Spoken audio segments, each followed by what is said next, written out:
Well, howdy there, Internet people. It's Bo again.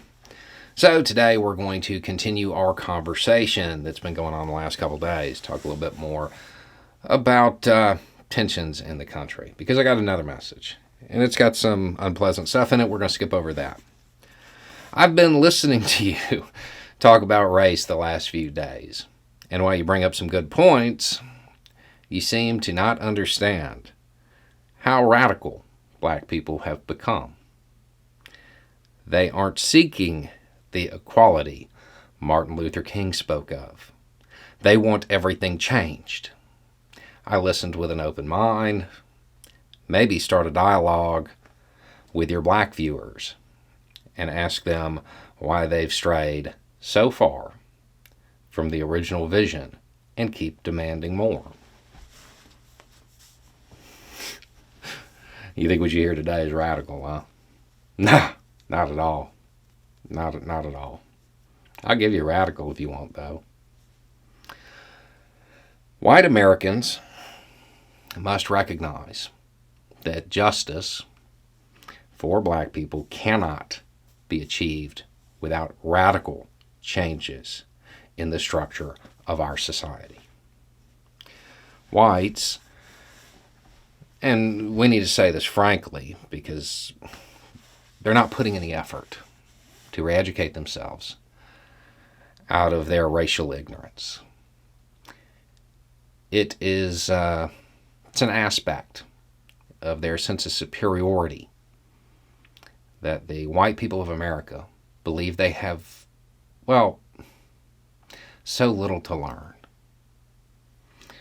The reality of substantial investment to assist black Americans into the 21st century, the idea of adjusting to black neighbors and genuine school integration is still a nightmare for all too many white Americans. These are the deepest causes for contemporary abrasions between the races.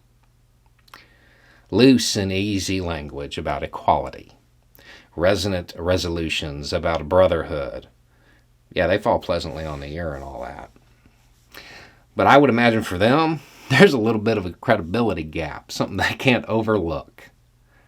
Because they remember that with each modest advance, the white population promptly raises the argument that black people have come far enough. Each step forward accents an ever-present tendency to backlash. The evils of capitalism are as real as the evils of militarism and racism. The problems of racial injustice and economic injustice cannot be solved without a radical redistribution of political and economic power. How's that for radical? Probably a little hard to listen to. It's hard to say, too, because the calling to speak is often a vocation of agony. And some people probably just got it. That part where I'm talking about how somebody pops up to say that, they've come far enough. I imagine that hit a little close to home. Thing is, that wasn't for you. Literally, that was not for you. I mean, not directly anyway. It wasn't in response to your message because it was written in 1967 by Martin Luther King. He wrote that knowing you would exist today.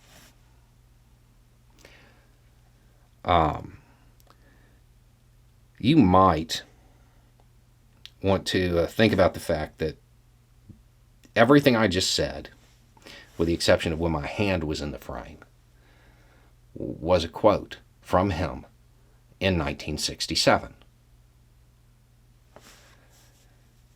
It's not that these ideas are radical. They've been around half a century.